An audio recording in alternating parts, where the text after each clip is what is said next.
The universal one, the force behind everything, the past, the present, and the future, are all happening in one orbit. It is not separate, it is not linear, but it's connected like one gigantic loop. Quantum physics have shown that you can rewrite your past because time doesn't flow like a river, it actually loops back. So your past, your present, and your future are constantly talking to each other. It's feeding information back and forth. So what you call your past and your future are actually happening right now. So this also means that your past isn't behind you, it's actually right beside you, listening to everything that you're speaking, and it can change the moment you change right now. When you reinterpret your past, you alter the entire information loop of your orbit. Your future would shift instantly, and your identity is upgraded in real time. And this is why people repeat the same cycle, the same relationships, the same money patterns, the same emotional wounds and triggers, and the same trading mistakes. Not because they're doomed for failure and this is, one trajectory that cannot be changed, but because the awareness isn't introduced yet. And once it is introduced, it can be rewritten. So everything in the universe moves in one orbit. You can call it the Fibonacci spiral, the flower of life, the toroidal field. You witness it everywhere, from Earth's magnetic poles down to a single orange, down to your own energetic chakra field that has been written to us over and over again. All this ancient knowledge have been here for 5,000 years. So you are an electromagnetic being. Electricity is masculine. It finds one straight line to the nearest grounding source, while magnetic field is attraction. You sit back and attract things towards you. As a human, you are electromagnetic being. So imagine this toroidal field that constantly moves like this. Maybe the person that you are attracted to at one point in time was moving like this towards you. And once that job is done, that cause and effect has played out, it is time for you guys to move apart. And that is when you start feeling that repulsion, you're just not as attracted to that person as before. And that is okay because the job was done. You don't ever have to regret, this coming off together because you needed to go through what was meant for you to learn at that point in time. And sometimes your orbit can go like this while the other person's orbit goes like this. So this whole time you are not ready to match each other until one day it actually comes together. So it's the same thing as the universe will not put you together until the timing is right. It's all following a certain set of orbit that is either serving you or not. So it's very normal for you to pull things in and then release them. It's like a breath, right? You can't hold on to your breath forever. You have to breathe in and breathe out. And money is the same thing. You have to allow the money to come in and then allow it to flow freely out. Everything is a cycle that needs to be completed. But the thing about human is that we can be just, free-flowing in our own orbits and not bring awareness to how we are flowing.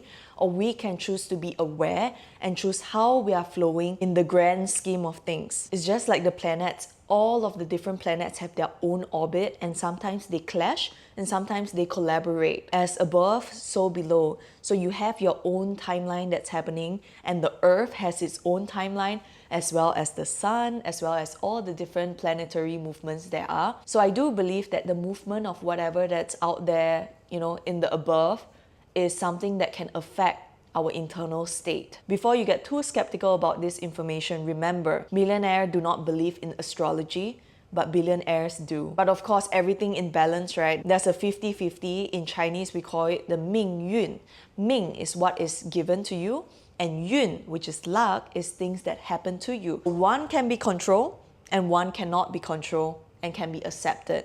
So you have to learn how to balance this polarity of masculine, feminine, black and white, right and wrong. This is what you have came onto earth to play with. So there are a lot of things that are not your time yet, but it's okay. You're still in preparation. Ultimately would bring you to what you're supposed to be, where you're supposed to be. So our job right here as alchemists and quantum leaping traders is to align yourself with the bigger flow, the bigger picture. And I was reading the book, The Art of Spending Money. A lot of artists and athletes actually lose majority of their money, not based on overspending by buying, lavish stuff, but it's more so of the people around them who assume that they deserve a piece of pie just because someone is succeeding.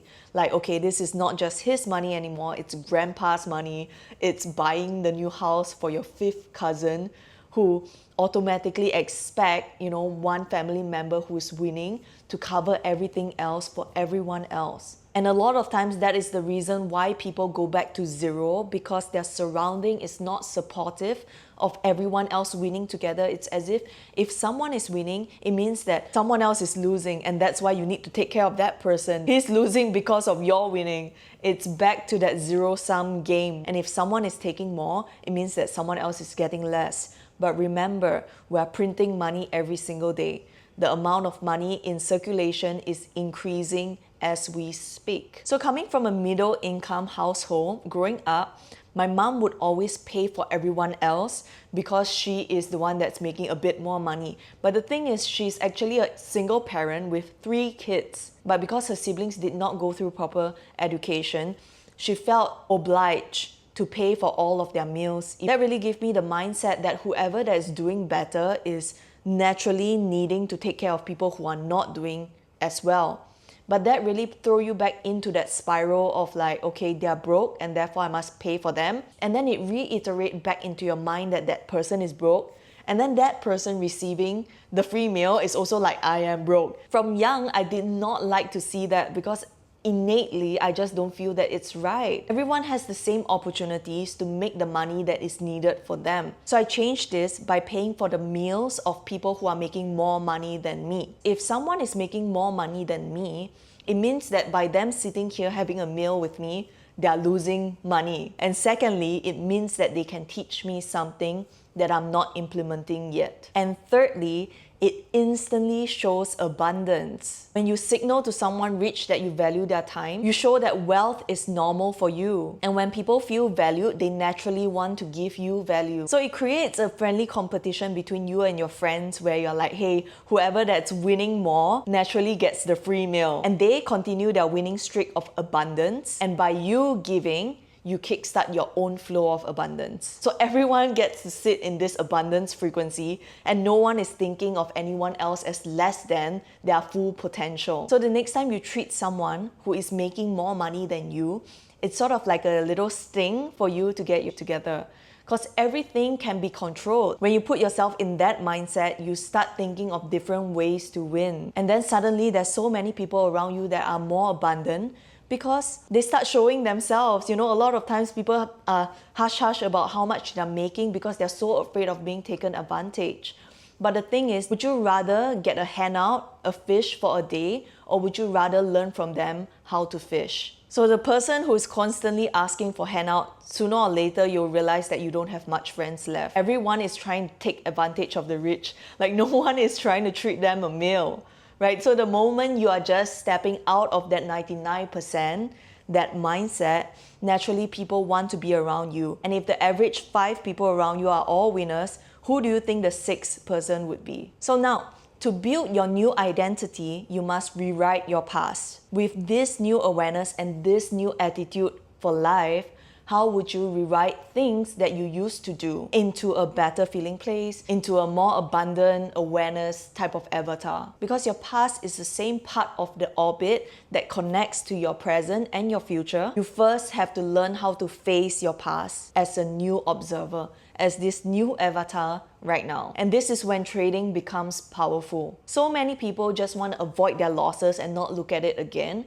But the true lesson and the true upgrade is if you could look back at your losses as this new person and rewrite that history. So in trading, it's so easy for you to look at your past because it's printed out there on the candlesticks, on the charts. And through backtesting and reflection and controlled study, you get to rewrite those losing trades. To set up a nice cozy space for you to be in that ideal state, you hit the gym, you have eaten right, and you have done everything that you're meant to do that day. And now you get back to the same charts that you were seeing in the past, maybe when you were flustered, you got baby crying in the other room and you didn't hit the gym and you haven't had a good dinner that caused you to lose in that day, backtesting allows you to remove all that scenarios, replay everything into your ideal scenario, and then you can show up as that new person taking the same traits again, and how would you have done differently? So this is why backtesting is important. Get to see your strategy for what it truly is. And you quickly realize that how many of your traits are controlled by emotions, not logic. This is the work. This is where conviction builds. This is how mastery is formed. If you continue to avoid your losses, you will meet them over and over again.